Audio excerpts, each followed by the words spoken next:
Hey, what's going on, everybody? Welcome back to New York's Business Podcast. My name is Jacob Restituto. I am the owner and operator of Restituto Media, a photo and video company here on Long Island. Today, I'm with Phil from Heritage CPAs. Phil, thank you so much for taking the time to chat with me today. Yeah, thanks for coming in. It's my pleasure. I really like this boardroom you got going on. This conference room is pretty sweet. Yeah, we did we just renovated a couple of years ago. We did a halfway decent job. We're trying to. This is the first thing people see when they come in, so we're trying to, come across as impressive as we can. Glad to have you here. Yeah, it's a pleasure. Thank you so much. So, for people that aren't super familiar with you and your story and Heritage CPAs, can you give a little backstory on you and what you do here and who you are? Yeah, so right out of college, I worked in New York City, one of the largest firms in the world, and was an accountant from day one. And I just realized that being in the city, working at a major firm, working on big clients, I wasn't getting value out of it.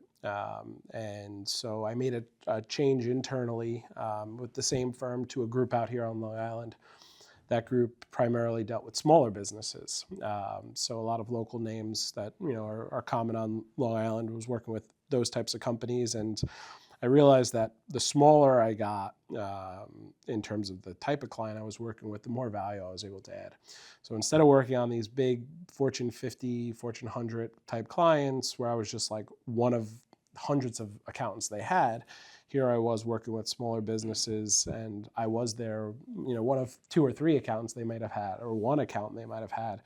And I was just able to have or at least I felt that I was having a much greater impact on their business. And I was able to add more value, and it was just much more rewarding for me. So the work's no different. It's the same work at the end of the day, but it's just with smaller companies where you're able to provide more value to the owners, be part of the operational direction of the clients you work with. So then after a year in that group on Long Island, that's when I made the switch to the firm I'm with, or somewhat the firm I'm with now. So for the first 7 years I was here, we were actually known as BSB Associates. And then just this past January, we actually merged with another firm in Islandia that was very similar to our firm, and now we're known as Heritage CPAs. So basically, we're a small local firm. We have 25 employees. We primarily deal with small business owners and the businesses themselves in the tri-state. We have some clients in Florida and random other states as well, but we're primarily here in the tri-state. And we're a full service accounting firm. We do taxes, bookkeeping, accounting, reviewed and audited financial statements, tax planning, a lot of tax planning, and then operational guidance. Really just trying to make sure that the clients we work with are getting serviced is the ultimate goal at the end of the day. So one of the things that I find super interesting about the accounting space, at least from the accountant that I use, is he's always telling me that he's required to fulfill a certain amount of educational hours. Mm-hmm. And I think that this is really interesting because every industry is always changing, and there's a lot of industries that people get left behind in because they're not at the forefront. They're not being educating themselves, and the industry changes, and then they're stuck in 15 years ago. So can you speak on that? Can you speak on how education and trying to stay on top of it? Are there different obviously you have to fulfill your hours for the education, right?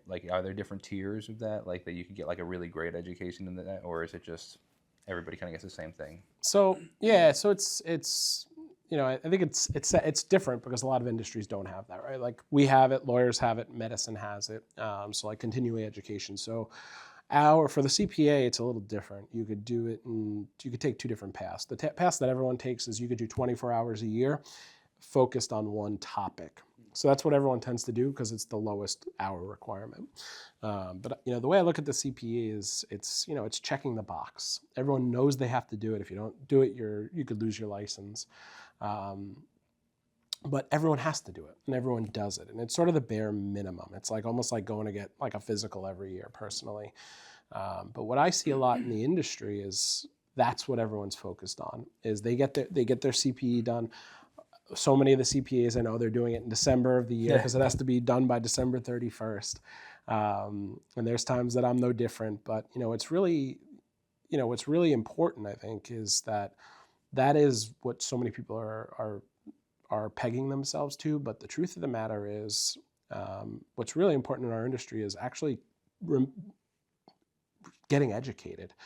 In the last 5 years, through COVID and through administration changes in the White House and all that, the tax law has changed so much. Different opportunities have come up for small business owners. And what I've learned is that so many accountants are, they're getting their CPE done, but they're not staying relevant with the changes that are happening everywhere in the industry. We've had success in the last few years, and we are staying up to date on everything. We're not just getting our CPE done and checking the box. We're keeping tabs on everything that's happening at the state level, the federal level, tax perspective, banking perspective, all these changes that are going on. We're keeping tabs on them so that we can be at the forefront and help our clients navigate all these changes. Getting the CPA is a hard thing to do. It's one of the hardest professional exams there are. ChatGPT, I think, failed the exam 4 or 5 times before it got it right, which is saying something. That is pretty wild, actually. Yeah. They passed the bar before they passed the CPA exam. That's really funny. But we have all these requirements, things we have to do. But more than anything, staying up to date with all the changes and being relevant is the biggest thing you could offer your client. And it's the area where we have such an advantage, and we get a lot of clients from the accountant dropping the ball on, a miscellaneous change that they're just, they're getting their CPE done every year, but they're not actually keeping their eyes open to what's changing in the market. So that was really the main reason I asked about this, because, we have, and when this airs, it'll be relatively around the time that we have a new administration in the White House. But even on state levels, like, constantly there's things being changed, new laws are being passed, and if you're not staying up to date on that, it can hurt your clients. Yeah. And so what are you actively doing? Like, how do you stay up to date? What are you actively doing for that? So everyone does it differently. The way I do it is I actually am like I subscribe to communities. It's a little bit nerdy if you really think about it, but I'm, I pay to be a member of various accounting communities. And some of those are through my license, like the New York Society of CPAs or the American Institute of Certified Public Accountants. At the base level, we're members of that, but, and that's where you're part of forums and stuff like that. To stay on top of what's happening, but also just being part of like accounting communities. And that's something that's really changed in our space, in the small business accounting space in the last few years, is there's all these different communities for small firm operators like us. And that's where we talk about what's changing, how it impacts the clients, even new technology. The technology that's available to firms like ours that's come out in the last few years has been tremendous.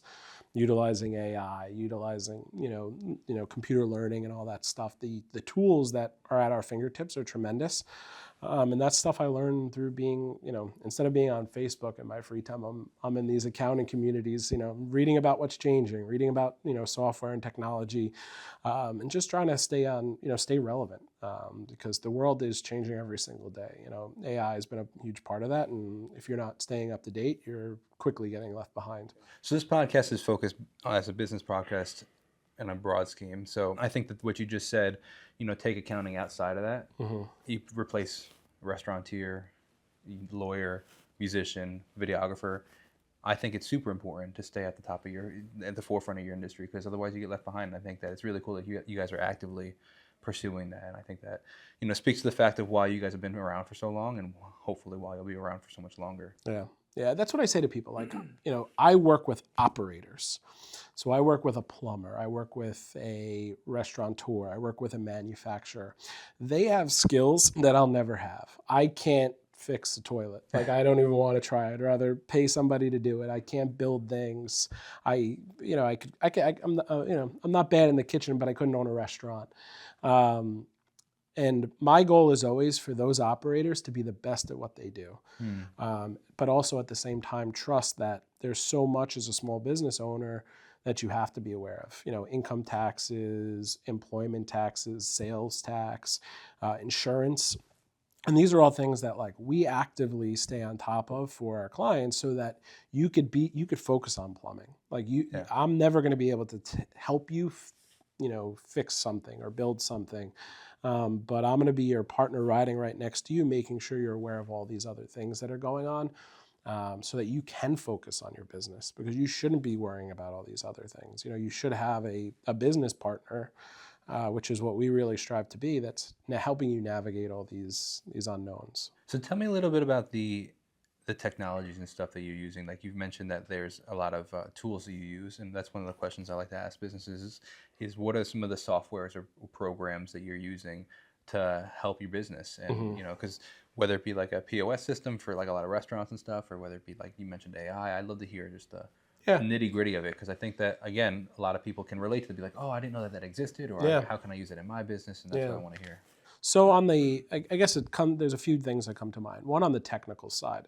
So we use the most expensive tax software, which, it's like the most painful check we write every year because it's tremendously expensive compared to some of the, tax softwares that other firms are using. We're talking double in terms of cost. So like, just to talk raw numbers, we could be paying $20,000 a year for our tax software. Instead, we're paying close to $45,000 because it is the best in the industry. And part of that is what it does is it monitors on a federal and state level law changes. So when something changes, we don't even have to, without any participation on my end, I get notified. Here's what's changed. Here's some clients based on the tax returns you've prepared that it impacts. So on a daily basis, this software we're using is telling us, hey, here's what changed. Here's who it might impact. It might be time to have a client conversation. So even if I wasn't paying attention to everything that's going on, this software is so good that it understands the type of clients we have, what they're doing and what's going on, and then also comparing that to what's going on, on the legislative end. And then the other thing we do is I realize that no one wants to be bothered. Right, everyone wants to do their thing. No one wants to think about the things they have to do, the chores, let's call them. So we use a pretty good client portal that is easy for our clients to get into. It reminds them when there's things they need to do. It sort of follows up with them, and we've even gotten to the point where we don't even make them clients use a password. We make them put in their cell phone number and their last four of their social, and that's how they get into our portal. It's very secure, but it's also we're trying to make the experience as easy as possible for clients. Yeah, because unfortunately, one of the biggest obstacles just in our industry is people see the accounting stuff that we do as almost like a to-do. We really try to show people the value in what we can deliver and all the things we offer, but it's very hard to convince somebody that there's a reason we do all these things. It's just like a checklist item for them.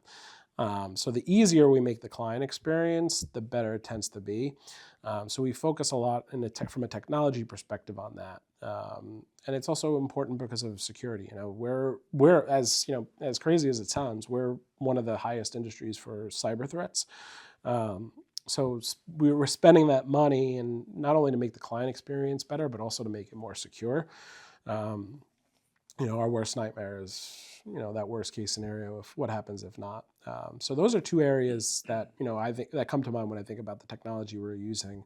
But, on the back end too, we're using technology internally that's leveraging AI now to help us make better decisions, get better outcomes for clients. Because obviously, listen, I think that, it's very real in our industry. Our industry is going to be one that is impacted by AI. In what sense? How do you see that coming? It's already replacing a lot of our entry level work. Let's talk about a tax return, right? You have to get me XYZ documents so I can do your tax return. There's AI now, technology that's doing that collection piece for us.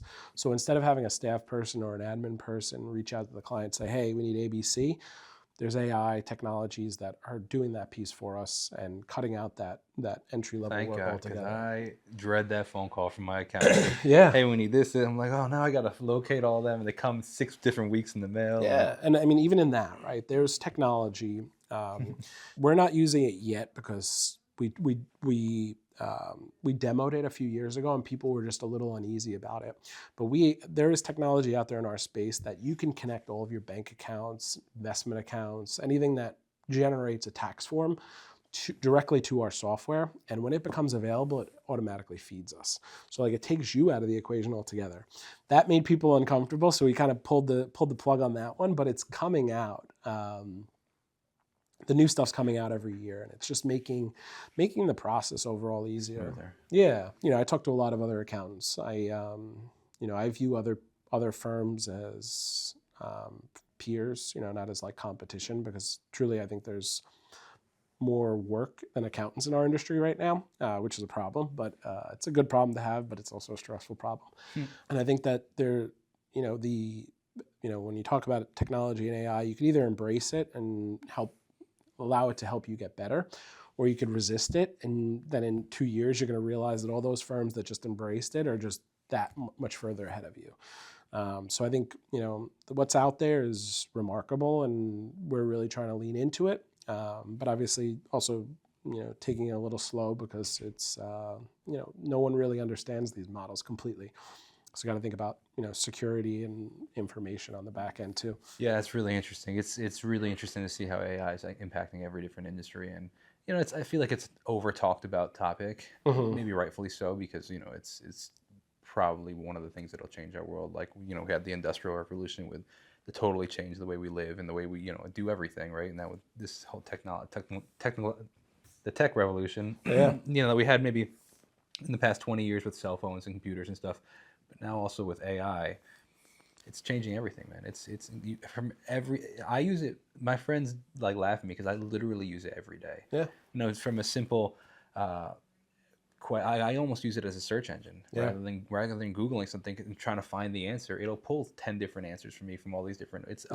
I think that if you haven't, as a business owner listening, haven't used AI yet, or a Chat GPT at least, like, ask it a question, and it's remarkable. And I recently, because I use it so frequently, asked it what it knows about me. Yeah. And I was like, whoa, this is pretty crazy, man. Yeah. Some of it wasn't completely accurate and stuff, but then you can train it even further. Then you can say, hey, this isn't correct, actually, but this is the truth about that. And then it just, updating memory kind of thing. And it's a little scary, but it's also like, what am I going to do with this? This is the reality of the world at the moment. Yeah, I think so, and it's scary. But listen, if it makes everyone's lives a little easier, I think it's a win-win for everybody. I think that it's no different than how people saw social media 15 years ago. They said, "Oh, I'm a restaurant. What do I need to post my food pictures for?" And now some of the biggest restaurants out there are because of their social media presence or their influencer collaboration or whatever the case might be, right? It's remarkable how many people my age don't have a job because they're influencers, and that is a job. It's a lot of work, I'm not mitigating it in any way, shape, or form. It's a lot of work, but it's remarkable that like they're not working somewhere, they're working for themselves, and it's people poo-pooed that industry for a while. So it's going to be the same thing with AI. It's going to be very interesting. Yeah, it's even you could say that there's a lot of restaurants out there that really aren't that good, but they just have really good social media presences, and they've leaned into that, and they have a following. Absolutely. Just maybe not because the food's that good, but because it's Instagrammable. Absolutely. And that's there's something to be said for that. But you have to go with the flow, stick with the times, and leverage it as much, whatever's available to you, as much as you can. Yeah, I'd love to hear just on a practical level for guests or the audience listening, which are business owners. That's the demographic for this. What are some practical things steps that they can take to improve their books or improve, like, what would you recommend as an accountant? Here are things to look at in your business to say maybe you could be saving money this way, or whatever the case may be, right? I think the biggest thing that most businesses I come in contact with are really missing out on is like understanding their numbers, and that's something like I really try to do. Is like I don't want to just tell you, hey, here it is what it is. Here's the numbers. I want people to understand. I want people to learn. Like I want people to know what these, it's not just a financial statement. This is your report card. This is what your business is doing, because that's like the first step. And even though it's the first step, so many people are missing out on it. Knowing what your numbers are, because if you have a really good handle on your numbers, then you're able to like budget and forecast. Like you can't, like that step is not taken by any small business owner. So few people have a really good budget or really accurate. Even if they do have a budget, it's not accurate. But you have to see what your business is doing historically and have faith in those numbers. Because again, I've also seen plenty of businesses that have financial statements that I could rip apart because they're nonsense. There's just so many things missing or so many things that don't belong in there. So having a really good understanding of your financials, so that you can budget, forecast, and walk into each next year or each next month with a plan. And that's why, again, I think it's important to have like a good accounting partner, because most business owners don't have the time, right? They are really good at what they do on a technical level, but having that, the time to, or the skills even to do that type of budgeting and forecasting, it's not there. But the worst thing, and fortunately, I see a lot of businesses that are doing really well without that. But The it's majority, also, like 95. I don't know if I can name a business that I've talked to yeah, that references the budget that we had. yeah, and that's a good thing, that at least they're being successful. But like, what are you missing out on by not taking that step back and saying, can I be better? Sure. And that I see that a lot. Like a client who, hey, my goal is to hit 15 million in sales or 10 million in sales, but maybe you're more profitable at 5. Like, how do what is it going to cost you? What is the spend going to be to get your sales up? And from a margin perspective, from a percentage perspective, maybe you're better off as a smaller business, or maybe you could do 5 million with 2 employees, but to get to 10, you need 6, and then that those additional costs, there's actually less for you at the end of the day. So you can be successful without having any sort of financial knowledge, but that financial knowledge can really help you go to that next level. Or avoid the burnout, right? Because some people are so focused on top line growth, revenue growth, sales growth, that they're ignoring, all the trailing costs that go along with that. So I do think that, there's a lot of successful businesses that have no idea of their finances, but they're missing out on, a lot by really not honing in on what that is. Yeah, that's really interesting, especially what you said about the aspect of, it's all about perspective. We could think, oh, am I making more money? You would be making more money, but that might not be the case for several different reasons. And that's a really interesting perspective, that knowing your books would then show you, hey, maybe I should just stay at 5 million instead of 10 million. Yeah. But I want to hear your opinion. You mentioned talking about having a budget, and as a business owner, knowing what typical income spend, whatever the case may be. The majority of businesses are relatively, I want to say, predictable, in the sense of you have seasons, but like a restaurant will have seasons. They know when typically most restaurants are busy, most restaurants are slow. What do you say for more of the gig style like business, where some months they're super, super busy, and some months they're really slow, and it's not as consistent? What do you recommend for them as either setting a budget or like financial planning, or how do you recommend that? So when you think about somebody like that, the revenue is the hardest piece of everything, right? Because it's the variable. How many jobs am I going to get in December? How many jobs do I think I'll have in June? Like, you don't know, you have no idea. But what you do know is what for the most part, what your expenses are. I have an insurance bill. It's going to be X $1,000 a year. So I got to put away $100 a month or whatever it is. You do know your cost, right? So you start there and you lay out what your costs are. And then as a small business owner, you also have to think about, what do I need to earn at the end of the day to live? Like I have, a wife or a husband, I have a kid, I got to feed them. You also almost have to have an understanding of like your personal budget, right? Like, my mortgage, my rent, my, food bills, car, so really forecasting that all, you can almost work from the ground up and say, here, I know what all my expenses are. In order to pay all my personal expenses, in order to pay my business expenses, what is my target for revenue? What do I have to do in revenue to be able to pay all those expenses? So in that instance where you really can't predict the top line revenue, or you have a harder time, understanding seasonality of it maybe, you do really have to start from the ground up. Sketch out your personal life, sketch out your business expenses, and then come up with a target. And you might know, like, hey, maybe December is slower for me. So I got to get at least 2 jobs in December. But then I know July is a big month. So to break even, it's like a break even analysis is really what it is. to break even, I have to get X amount of gigs done in June. And again, when you have that all laid out, you could sort of fill in all the pieces and then really plan out your year. And it's hard because no one likes to plan, especially nowadays. Everyone's so,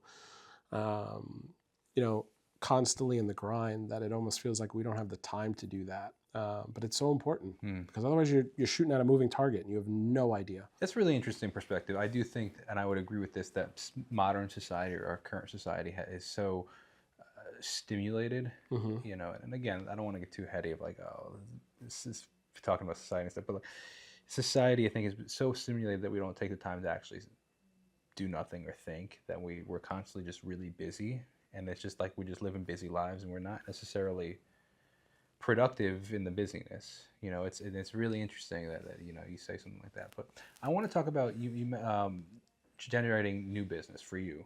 So when I think of an accountant, or how I find an accountant, I ask a fellow business owner, hey, who's your accountant? Who do you recommend? Is word of mouth your biggest, is that how you find your new clients, or do you do like marketing? How does that work for you guys? Yeah, so we do marketing in a small sense. Like our spend on marketing is not a lot because so much of our business is word of mouth. So most of our client referrals come from existing clients, and then our bank relationships. So we have some really good relationships with some local banks, and they tend to push to us. And then law firms, lawyers, law firms. So that's where a lot of our referrals come from. And then financial advisors, so investment advisors, they'll push to us a lot. So those 90% of the stuff we get in comes from one of those sources. The rest is through the website or social media. But up until 3 years ago, we had nothing. So we didn't have a website. We didn't have Instagram. We had absolutely no sort of advertising. We didn't even have like a logo or anything. Now we have like a logo. We have brand colors. We did, invest in all that stuff. We have a fancy website and a fun social media presence. But the only reason we even took those steps is because we realized we were getting a lot of a client would call and say, hey, just so you know, I'm sending XYZ your way, expect a call from them, and we wouldn't hear from them. And we said to ourselves, okay, why? And that was happening a lot. And we said, why is that happening? Why are we getting referrals, but they're never calling, or they're never, coming to us? And sort of we took a step back and said, well, I don't have somebody come fix, something in my house, or I don't, clean whatever, without Googling them first. And unless I could find them on Google and know they're a real human, I'm not calling them. Yeah. And that was us. We were sort of in this spot where we were getting so many referrals, but also losing a good amount. And that was the sort of the step back we said is maybe we do need a website just so that we have a presence. So that if somebody wants to learn something about me before calling, they can Google me and find me and see who I am. Have you noticed a difference in that? Yeah. Very now, we don't really get the ghosts anymore. Very interesting. And again, we've also gotten some natural referrals from there through the website, which has been good too. We've actually, ironically, gotten some pretty good leads through the website. But more than anything, we made that investment just so that when somebody searches us, they see what we're about before they make that call. And maybe that makes them more comfortable, and then we get that lead. Yeah, especially for something so quote unquote private or personal as finances. You want to make sure you're comfortable with the person, or you want to investigate the person a little bit before you give that call. One thing you said that I think is really interesting that I think a lot of other businesses could try to pull from is more of instead of the word of mouth, but the referral side of it. So kind of like you mentioned, partnering with banks or with financial institutions or financial planners and stuff, lawyers.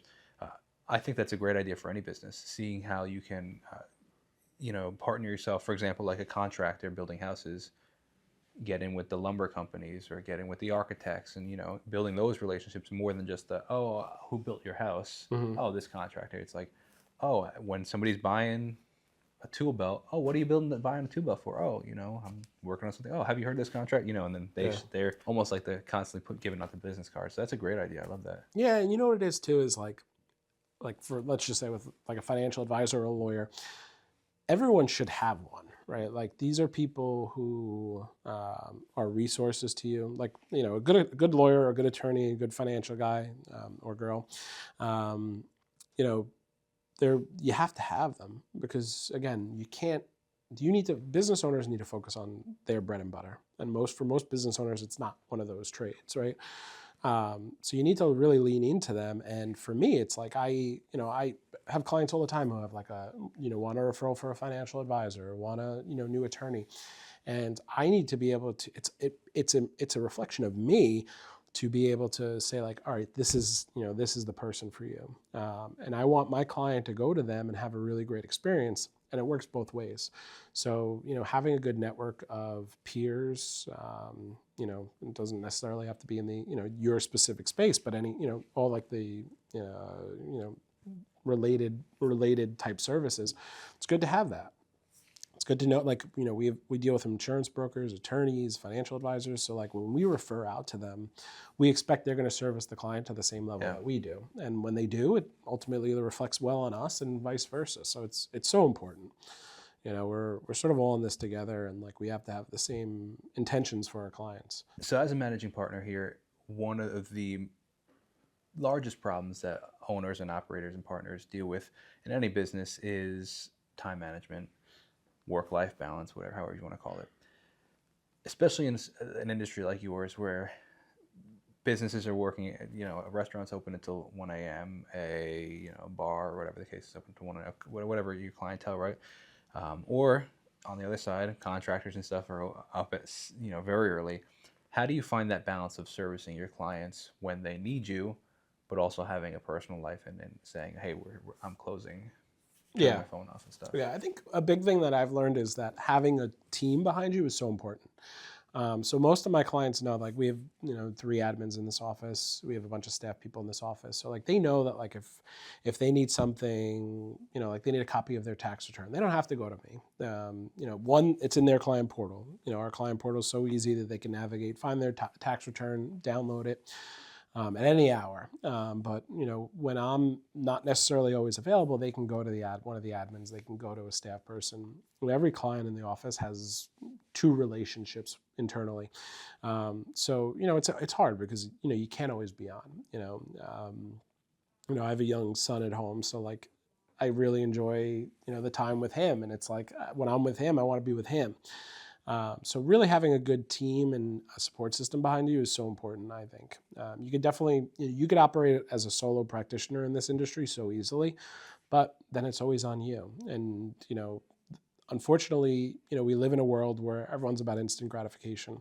So when somebody needs something, they need it at that moment. And that doesn't change in client service.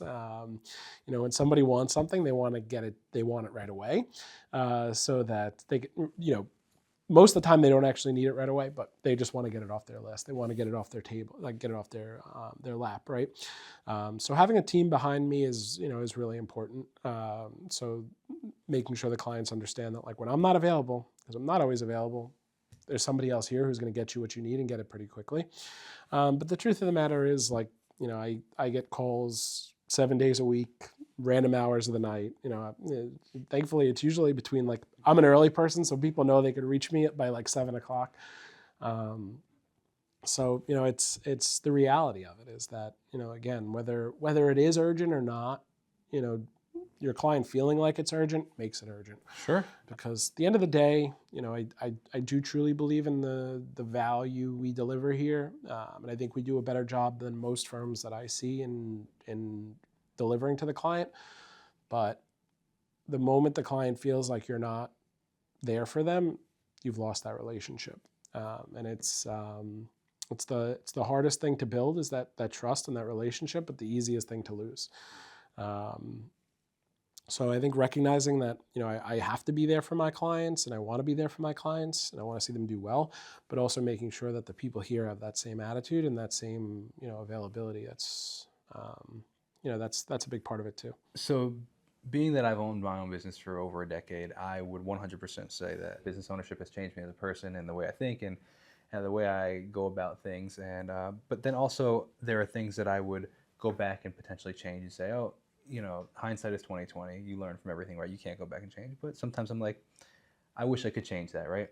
or I wish I could do it differently to improve upon, or whatever. Is there anything that you look back on and say that, oh, I wish I did this differently, and I think that we could improve in this area, or whatever the case may be, and obviously then try to move forward on that? Yeah, I think there's a couple things, and I think the first thing I'd say is like it's scary, right? Especially when you first leave being an employee or whatever your situation might be before you own a small business.